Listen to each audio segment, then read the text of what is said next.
Williams. I'm so excited to share with you some of the fun things that have happened throughout my career. And it's everything from one of my clients, we rented an apartment to a woman who, she had a legitimate job, but the next thing you know, she cut the carpet and she put in a stripper pole with a $3,000 mirror, and she was shocked that we wouldn't give her that money for the mirror. That was just one of them. But I had a fantastic call from a gentleman once, and he told me that I was very fortunate. And I said, why am I fortunate? And he says, because I'm going to sell all 12 of my buildings through you. I said, really, why me? Well, you had sold blank so many properties over such a period of time, and I know you've got the patience of God, and you're my guy. And I had nothing but fun working with this gentleman, and I think I've done over 20 transactions with him to date. We did build a big, beautiful building that I was the managing partner of. But one of the fun stories is good old Frank Ballone. He was the manager of our RE/MAX office, and he wanted me to come to RE/MAX, and he had brought me to a Cubs game. He had a RE/MAX Cubs day. It was one of the most boring parties I've ever been to, and I'm a diehard White Sox fan. So when he called me to recruit me again, I told him the only way I would consider coming to your office is I'm the head of the RE/MAX Cubs day.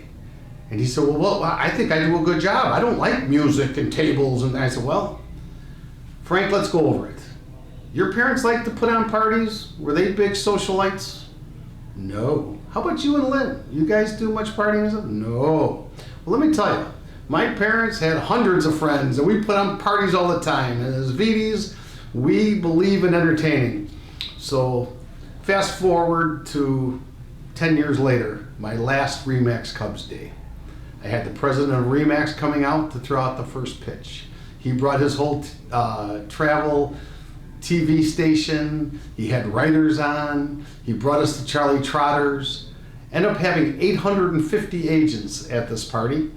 We had a huge tent. We had, I think it was over 10 kegs of beer that were drank. We had hundreds of pizzas were eaten, and it was just a phenomenal time. I got a half-page ad in the RE/MAX Times, and people would joke with me, saying, oh, you got free advertising. And I said, yeah, you do hundreds of hours of work. I don't know if you call it free or not, but it was a fabulous thing.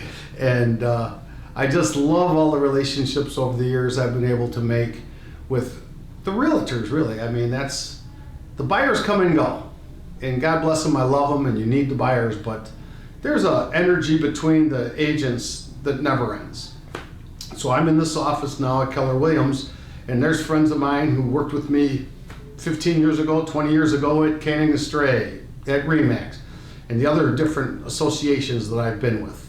But I feel very blessed to be in this business still and still bring a good energy to it.